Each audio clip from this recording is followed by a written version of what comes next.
like wrapping a Christmas present that we won't ever need to open. Can you just wrap me up in it instead?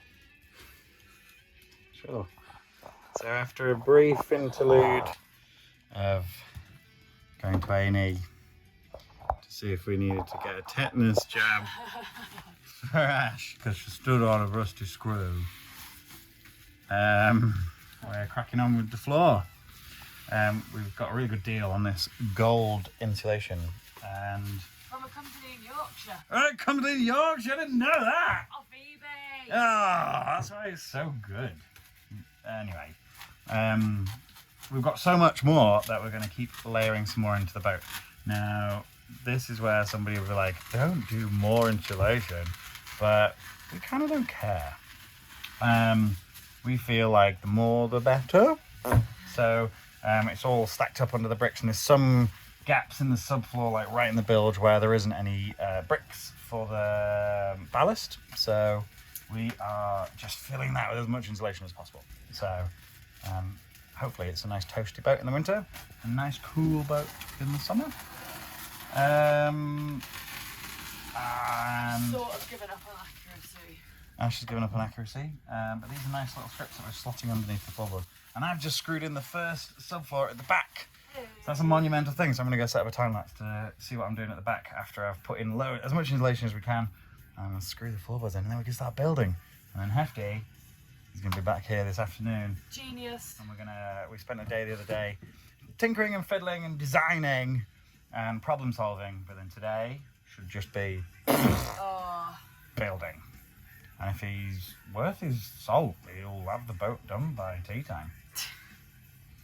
Yay! Hey, Hefty!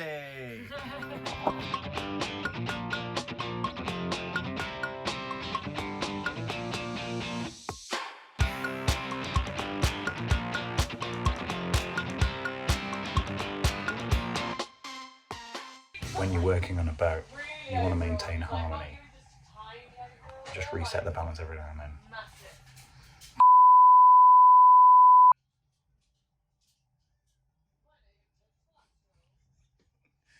Boating is just dealing with problems as you go. So the time lapse was working, or was doing really well. I got to this back corner and discovered a lot of moisture in the sub floor insulation. Waterproof membrane, damp-proof membrane thingy.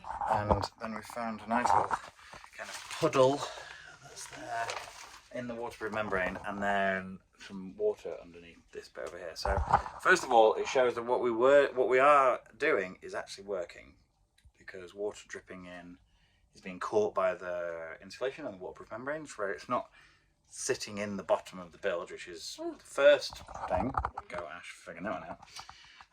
The second thing is we have discovered that this vent here, this humongous vent that is probably the cause of all of these problems and was awful draft when we were in here before, is actually an engine vent.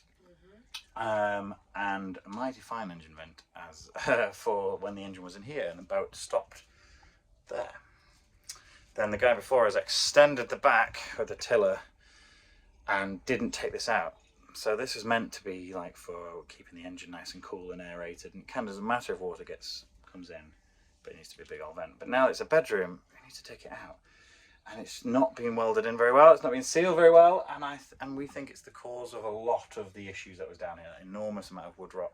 Even the structural timber is really bad, so we're going to have to cut that out, like proper boat surgery, cut that out and replace that with really chunky bits of wood. You can see here it's all kind of nasty wood, gone a bit mouldy.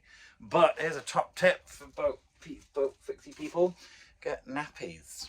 Yeah, so good. Nappies are really good because they're pliable and they soak up loads of water. So we've been kind of stemming the flow of the water coming in with the nappies, which is really quite cool. You can see it kind of gathering the moisture there, so it kind of holds it, but also doesn't puddle it, which is really good. So just whack the nappy down there. That is not a previously used one, that is mud. And just whack that down there. And what we're going to do now is stop doing the floor, which we were hoping to do, and go outside and chisel this. That Emma effer off. I think we can just beep that out. I think we could just say that this piece of thing is going to be nicely removed, and the satisfaction of that is going to be great.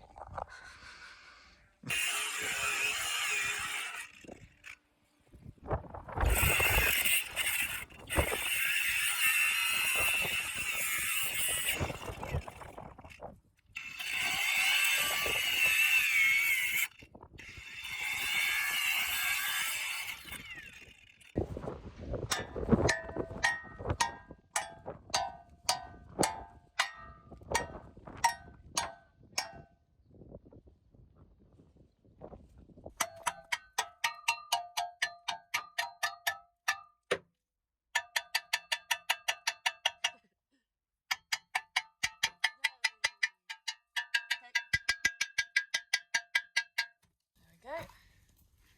Whoa, it's off. Hello!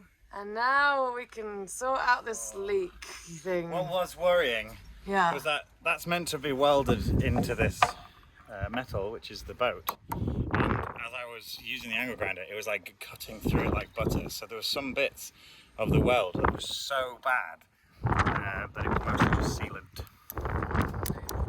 So yeah, give that a tidy up with a rotating wire brush.